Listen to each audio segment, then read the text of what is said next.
Just ahead on Tempo in Depth, they work around the clock to keep us safe, whether responding to a crime scene or patrolling our neighborhoods. In the next half hour, we meet some of the region's finest and explore some of the more unusual ways local police prevent crime. We'll meet Rexo, one of the Bethlehem Police Department's canine units. Plus, we'll see how local officers in Bethlehem and Allentown create positive relationships with area kids and teens. Finally, we explore how cops catch criminals in Lehigh County's Digital Forensics Lab. Don't go anywhere. It all starts right now on Tempo in Depth.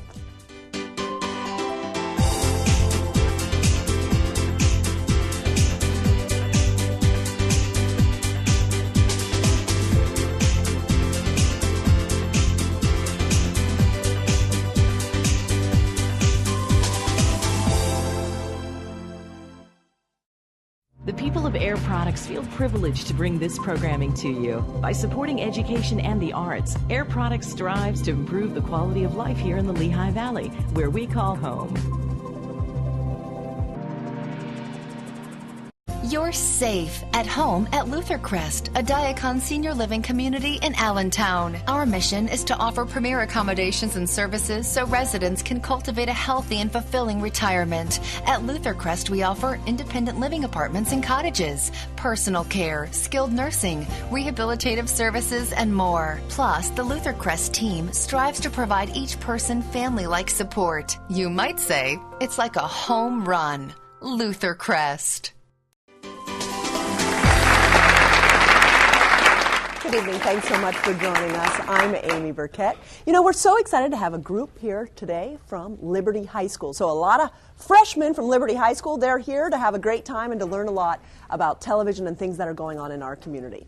Well, you know what? According to the FBI's Crime in the United States report, both violent and property crimes have declined steadily in recent years, including sworn officers and civilians. The report lists about 1 million law enforcement officers at work across the country. Tonight, we hope to introduce you to just a few of them protecting and serving right here.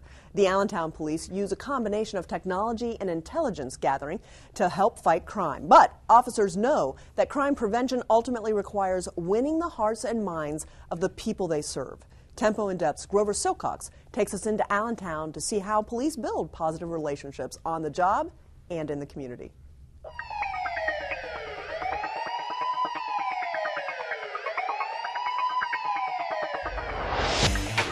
Allentown police officers move boldly through the city's back streets in response to a call. They still expect the unexpected, even though statistics show that crime rates have dropped in the past 6 years. A lot of that has to do with the intelligence gathering that we do and crime prevention. According to Joe Hanna, Assistant Chief of Police in Allentown, technology plays a big role in gathering that intelligence. A network of security cameras has helped police reduce crime in certain areas of the city, and a new texting tip line gives citizens a way to anonymously report criminal activity in their neighborhoods. While on patrol, officers have technology at their fingertips. Video cameras mounted in police vehicles serve as reliable partners on the street. The advantage to having cameras is that we have a snapshot, if you will, a moving snapshot of what occurred. That snapshot can provide an irrefutable record in court if need be.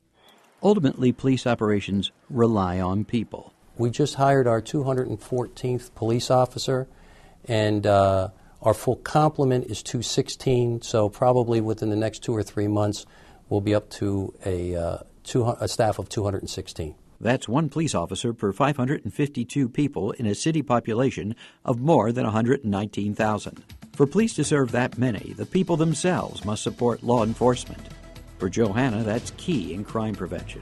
We can't do our job effectively without collaborating with the public, the people that we serve. Captain Dean Schwartz concurs as he wends his way through one of Center City Allentown's patrol districts. What we want to do is keep officers in the same patrol districts as much as possible, so they get familiar with their neighborhood. Police work with neighbors who have a stake in the community. They also work with kids who have a stake in the future. The Allentown Police Athletic League, or PAL, provides recreational programs for kids, most of whom live in at-risk inner-city neighborhoods.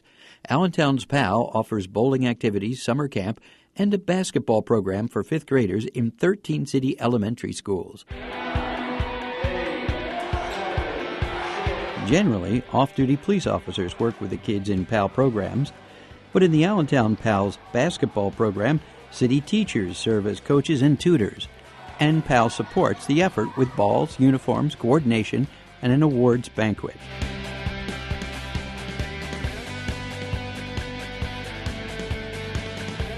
It is a 4-hour-a-week program where 2 hours a week the students are obligated to do tutoring, followed by 2 hours they are rewarded with basketball. But most of all, this program is about sportsmanship. The 7-week program concludes with a city championship at Muhlenberg College. I get to guard the good people because mostly they're my height, and I get to do something on them, play hard. We're going to win this championship. Along the way, they practice teamwork and civility. I've had conversations with adults that will see me in uniform and say, I was a part of the PAL bowling program, or I was a part of the PAL basketball program. They've evolved in being good citizens. And I'd like to think that the PAL program had something to do with that. I think it's a very rewarding experience, and you see the smiles on the kids' faces. That just sums it all up. It's great. Great to see kids on this court, so they'll never need this one. For Tempo in Depth, I'm Grover Silcox reporting. Thanks so much, Grover. Well, I'm joined now by members of the Bethlehem Police Department's K-9 unit. We have Police Officer Jason Ebert and his K-9 Rexo. I'm not supposed to traditionally pet Rexo, but you said because it's special and he's on TV, he gets to be pet today? Yes. Hey, Rexo, come here. Okay, you're cute, buddy. You work hard for a living, don't you? That kibble costs you a lot of hard work. Jason, talk to us a little bit about the K-9 unit in the Bethlehem Police Department. Yeah, there's 2 handlers in the city. It's myself and Officer John Isaac. John Isaac handles K-9 Rocco, and I handle K-9 Rexo. Isaac's dog is trained in narcotics, and Rexo's trained in explosives. So his job is, if there's a bomb scare somewhere, what do? You guys are the first ones in? Yes. Usually it'll be me and maybe a couple other K-9 teams. We go, we search the entire building or wherever the area is. We'll search it, and if it's cleared, then we'll release it back to the people. And it's all about that beautiful sniffer on Rexo, right? Exactly. That big nose comes in handy because he smells better than most? 4 times greater than a human. He kind of needs a bath right now, but that's okay. Rexo, I'm so sorry. But how much greater can he smell than the average person? Well, they say the average human has 5 million olfactory sensors in their nose, which allows us to smell. Dogs have upwards 220 million, so it's 4 times greater. So, if you've been sent in for a scary bomb situation, do they send Rocco alone, or you're in there with him? Oh, we're with him. He's on a leash, and he's with us. And usually you never put the same dog in the same area, but you'll be with the dog just by yourself. Sometimes you have someone following you to tell you what the building is, where things are, but that's pretty much it. Everyone stays outside the building until we clear it. So, if Rexo catches the scent that it is a real bomb, then what happens? He will sit. He'll try to find the source. Once he finds the source, the strongest part of the odor, he'll sit and just wait. And at that point, we exit the building and we let the bomb squad know and they go and do their thing. So Rexo works for a living, and that's why the students we have here can't pet him today, but he lives at your house? Correct. Lives with me year-round, comes to work with me. If I'm at work, he's at work. And what's the difference between having a human partner and having Rexo as a partner? Many different things, but I think that one of the greatest is you can just tell your human partner, hey, don't stop talking. I don't want to talk right now. He just talks more. He barks and barks and barks. But he probably never has a bad day, does he? I mean, he doesn't get on your nerves too much. No, not for the most part. He's great. It's great to have you. I work with a dog every day, so it's awesome. Talk to us a little bit. You had a really cool story to tell about how sometimes relying on your canine partner allows you not to have to rely on your weapons. Correct. We had one call once, possible burglary suspects at a building. They were leaving. I got there first with Rexo. I saw the suspects leaving the building. As soon as I saw them, I yelled, "Police K-9, stop moving." All of them dropped to the ground. And we took him to custody and we spoke to him. We asked why. They're like, "You said you were going to send the dog." So that's one of the great stories. So while he looks lovable right now, you wouldn't want to be on the wrong side of Rexo? No, I wouldn't, no. Like I said, he's very protective of me and other officers. If he feels he's threatened, he'll do what he has to do to protect us. What do you think the number one thing is that is a misconception about the K-9 units? One of the main things, I think general citizens, they think he's a pet. They think they just go and pet him, treat him like a normal dog, but he's not. He's a work dog. He is considered a police officer. So he doesn't sleep in bed with you? Nope. I hear he has to be outside even in the cold. Yes, I leave him outside in a kennel and bring him in at night. So, Rexo, you live a good life, buddy. and you're a good partner? Yeah? Well, it's all good. What kind of training does it take to get a dog like this? You can't just get any old German Shepherd. No, he's imported from the country Hungary by our trainer. Over there, they're raised up to about a year old, and then they're brought over here to the United States. Then they're given to us, and I went through about a 10-week training class to get him up to par for explosives and patrol. And how old is he? He's going to be, I think, 7 in like 3 days. And he's been working with you for about 5 years? 5 years. Is that the normal thing? They want them to be at least 2 before they start working, because otherwise they're too puppy-like? Yeah, about average 1 to 2. Jason Ebert from the K-9 unit of the Bethlehem Police Department. We appreciate you and your dog being with us. Thank you for having us. Appreciate it. Well, you know what? I heard that K-9 units really made an impression on a group of Dunnigan Elementary School students. That's where a junior police officer from the Bethlehem PD recently started a new program called Cadets. If you've ever gone to Music Fest or Celtic Fest and encountered a few very young-looking men and women in uniform, you likely came across members of the Bethlehem Police Explorers program. You're right, they are too young to be cops. These teenage volunteers regularly work traffic control at festivals and races, and many of them hope to become police officers one day. Tempo in Depth's Laura McHugh shows us how they give back to the community. Down, down, down. Remember this, though. A cooperative suspect can change just like that. He may be waiting for his opening. Police work's a passion. 2, 3, down, 4, down, 5. A passion that runs deep for high school senior Yancy Munoz. I want to start as a police officer, work up to detective, and eventually FBI agent or U.S. Marshal. Down, down, down, down, down. Yancy hasn't wasted any time preparing. He studies protective services at Bethlehem Area Vocational Technical School and is one of the original members of the Bethlehem Police Explorers. They come in here and they think that police, all we do is what they see on TV, chase the bad guys and, cops and robbers, and that is a part of the job, but there's more. Police work is more service-oriented. With 30 years of police experience behind him, Sergeant John Karb has led the Explorers program for area teenagers since it started in 2009 with 10 students. 4 years later, 38 explorers meet every other week for 2 hours to, explore a career in law enforcement. It's a calling. It's something that, from when I was a youngster, I always wanted to be a policeman. And, it's something that is instilled upon you. And I see that in several of our students. They become certified in CPR, AED, first aid, and traffic control. And tonight, they're learning defensive tactics. Last year, Yancy decided to take what he learned through Explorers. Stop. Put your arms back down in T formation. To 4th graders at Dunnigan Elementary School, where he volunteers. Go, let's say it together. Turn away from the sound of my voice. I like working with them. I don't know, it's different. It's not, somebody in high school doesn't do this every day. You go home, play PlayStation. I come, I work with the kids, and I'm enjoying what I'm doing. There's not always that good connection, even with their parents or with other people they know. They only know the fear. The police bring fear, the police bring brutality, and that's what we wanted to change. So they think the police are bad, so we want them to learn authority and, like I said, responsibility, to learn that the police are helpful, they will help you. If you need anything, you can always go to them. They're not bad, they're good. With help from fellow explorers John Rodriguez and Ariel Lopez, Yancy launched the weekly after-school program called Dunnigan Junior Police Cadets in October. I would describe it as a cool, pretty academic program. Not a lot of people in 4th grade get the opportunity to be a cadet like me and learn things like police officers do. Every Tuesday, about 36 students dressed in matching yellow shirts meet for 2 hours. In about 2 months, they've memorized the phonetic alphabet. B, C, D, Delta, E, Echo. They've also learned how to march in proper formation and show respect not just to law enforcement, but all adults. When a person comes in, they stand up and good afternoon, sir, good afternoon, ma'am. They say yes, sir, no, ma'am. It's not no, yes, or yeah.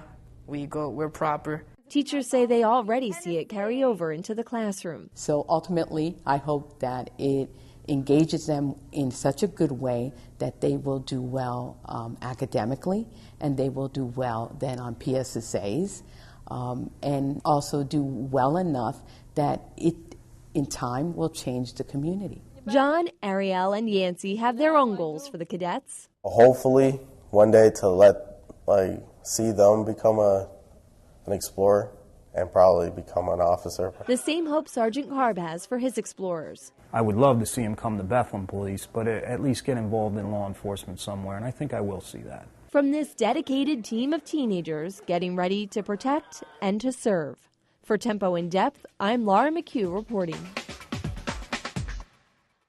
Thanks so much, Laura. Now, to help catch criminals, Lehigh County operates the Officer David M. Petzold Digital Forensics Lab on the campus of DeSales University. To learn more, I'm joined by Lehigh County District Attorney Jim Martin and the lab's commanding officer, Joe Pochran.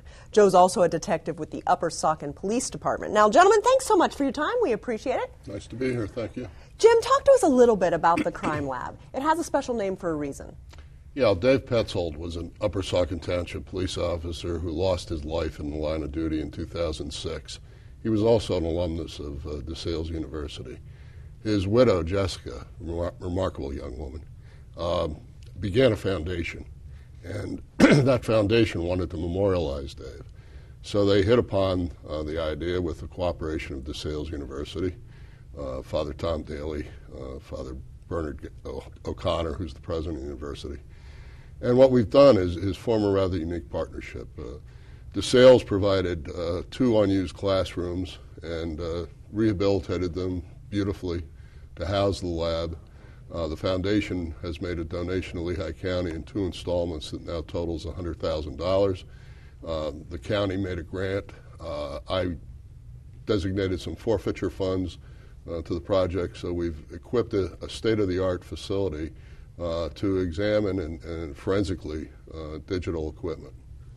Joe, talk to us a little bit. How does it work, and how important is this equipment to helping to solve crimes?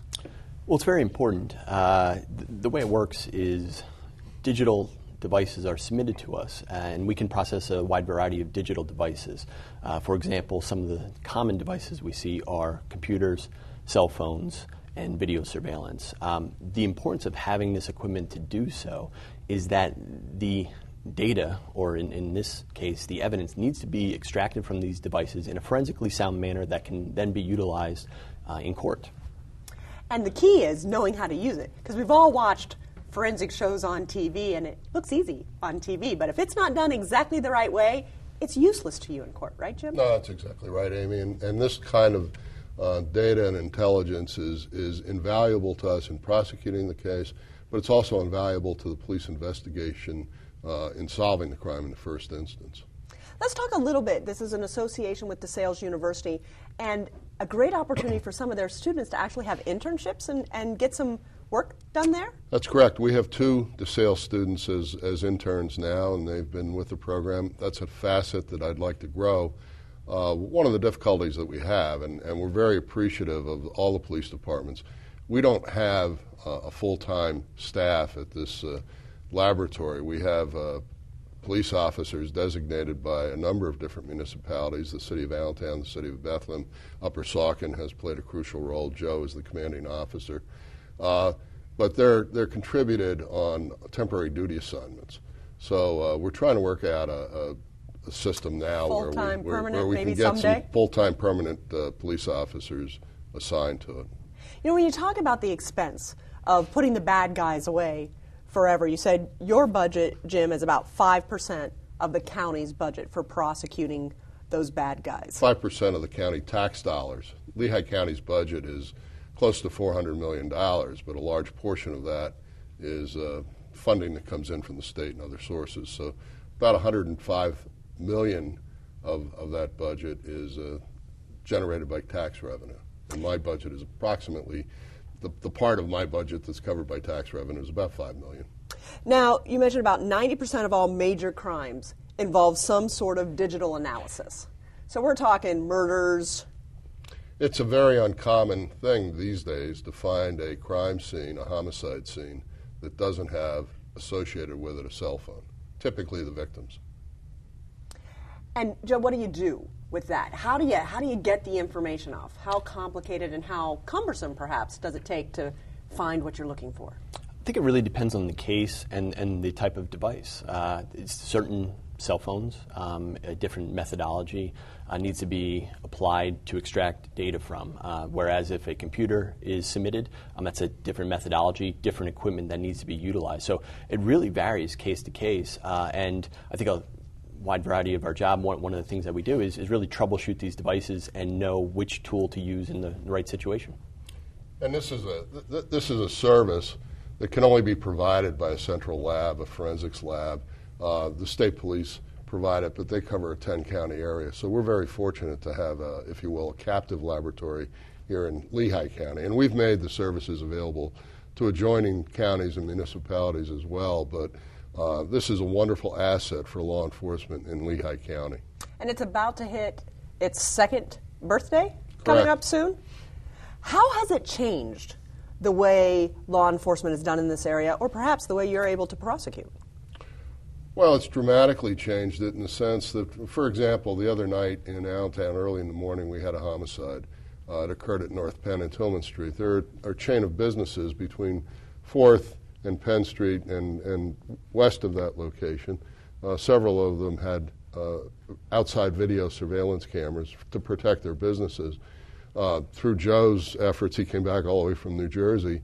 At 4 o'clock in the morning, we were able to unload that video, enhance it, and as a result of what we were able to see on the video, we now have leads in that homicide investigation. What are the next steps? What do you need to help even further provide all that you need to get those bad guys? Well, what we would really need at the moment is manpower. We have pretty much all the sophisticated equipment that is on the market presently. I'm sure that will evolve in the future, and we'll have to spend more money as technology advances. But what we could really use is some dedicated people that we have the funds to pay for. And that's the big question for everyone, is finding the money to do everything that you need to do with the grants. Well, the county's been very good. In my budget for 2013, I have an appropriation. One of the things we're trying to do at the moment is free Joe up from his duties at Upper Saucon Township. Hopefully, we'll be able to reimburse the township for his salary and fringe benefit cost, and the chief has agreed that he'll assign Joe full-time to the laboratory. And why is this an exciting part for you in your professional career? Well, I think for me, where technology and law enforcement have collided is that it's a rapidly evolving area. So for me, it's exciting, certainly creative that as technology continues to advance, each month there's new digital devices that are on the market that we may see in a criminal investigation. So you really have to stay on top of the technology and stay trained on it. Amy, the emphasis in this lab is helping us to solve crime and prosecute crime. But we have another project in Lehigh County called the Regional Intelligence and Information Center, and this laboratory is going to tie into that because in cell phones you get a lot of intelligence.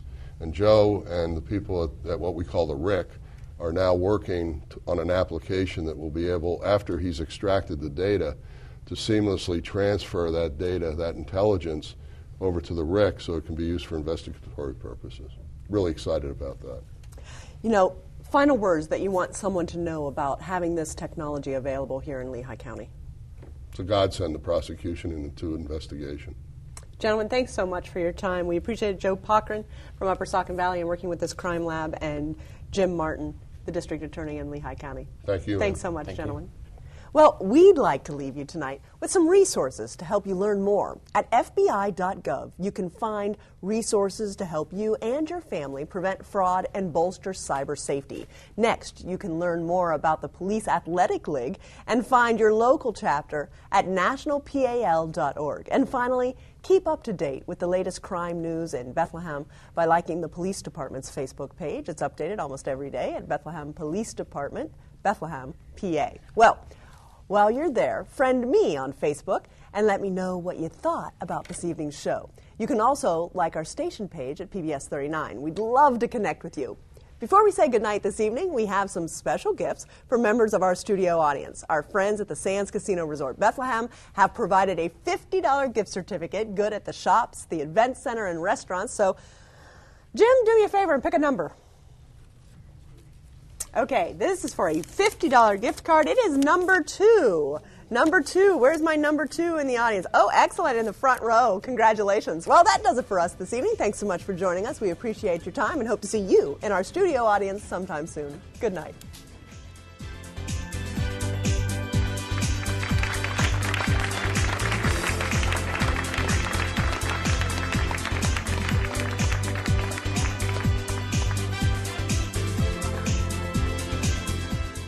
The people of Air Products feel privileged to bring this programming to you. By supporting education and the arts, Air Products strives to improve the quality of life here in the Lehigh Valley, where we call home. How'd you like to be part of a studio audience for a live taping of Tempo in Depth? Join us at the PBS 39 Public Media and Education Center on the Steel Stacks campus in Bethlehem. For free tickets and information, 610-867-4677 extension 333, or go online to tempo.wlvt.org. I hope to see you soon. Rediscover Civic Theater of Allentown. For over 80 years, your hometown connection to the arts. Located in Allentown's historic 19th Street Theater. Civic features live theater productions, independent films, classes, concerts, and theatrical events. Come home to Civic Theater. Dr. Mark Inotis, DMD, offers a full range of modern dentistry services to help your smile get noticed. In addition to general dentistry, he does implants and cosmetic dentistry, all using high-tech